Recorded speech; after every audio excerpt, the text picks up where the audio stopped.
पत्नी इज्जत बिगाड़ती भी है और बनाती भी है। एक पति पत्नी में तकरार हो गई। पति कह रहा था, मैं नवाब हूँ इस शहर का, लोग इसलिए मेरी इज्जत करते हैं और तुम्हारी इज्जत मेरी वजह से है। पत्नी कह रही थी, आपकी इज्जत मेरी वजह से है।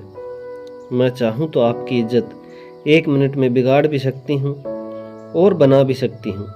नवाब को तैस आ गया और बोला, ठीक है, दिखाओ मेरी इज्जत खराब करके। बात ताई गई हो गई।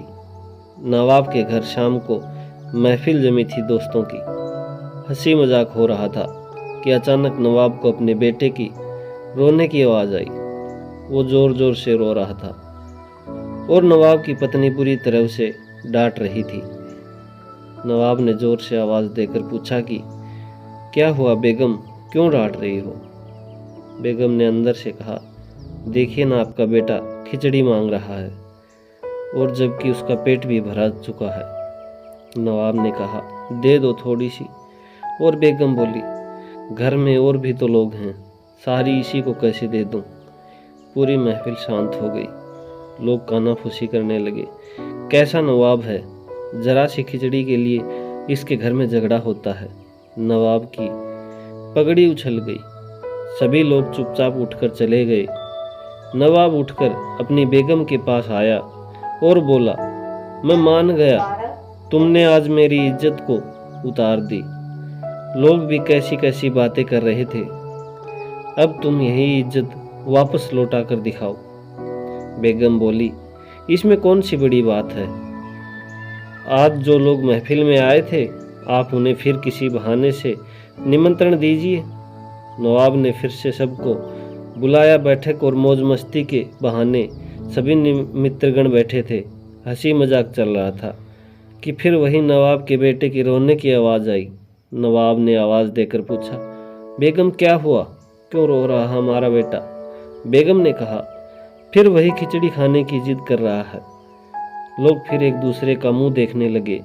यार, एक मामूली खिचड़ी के लिए इस नवाब के घर पर रोज झगड़ा होता है।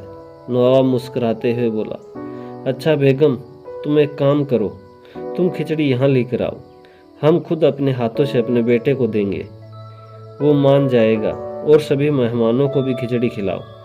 बेगम ने जवाब दिया, जी नवाब साहब। बेगम बैठक खाने में आ गई। पीछे नौकर खाने का सामान सर पर रख कर आ रहा था। हंडियां नीचे रखी और मेहमानों को देना शुरू किया। अपने बेटे के साथ सारे नवाब के दोस्त हैरान। जो परोसा जा रहा था वो चावल की खिचड़ी तो कतई ही नहीं था। उसमें खजूर, पिस्ता, काजू, बादाम, किशमिश, गिरी इत्यादि से मिलाकर बनाया हुआ एक स्वादिष्ट व्यंजन था। अब लोग मन ही मन सोच रहे थे कि ये खिचड़ी है, नवाब के घर इसे खिचड़ी बोलते हैं तो मावा मिठाई किसे बोलते होंगे। नवाब की इज्जत को 4 चांद लग गए। लोग नवाब की रईसी की बातें करने लगे। नवाब ने बेगम के सामने हाथ जोड़े और कहा, मान गया मैं कि घर की स्त्री इज्जत बना भी सकती है और बिगाड़ भी सकती है, और जिस व्यक्ति को घर में इज्जत हासिल नहीं, उसे दुनिया में कहीं नहीं मिलती। सृष्टि में यह सिद्धांत हर जगह लागू हो जाएगा। अहंकार युक्त जीवन में स्त्री जब चाहे हमारे अहंकार की इज्जत उतार सकती है और नम्रता युक्त जीवन में इज्जत बना सकती है।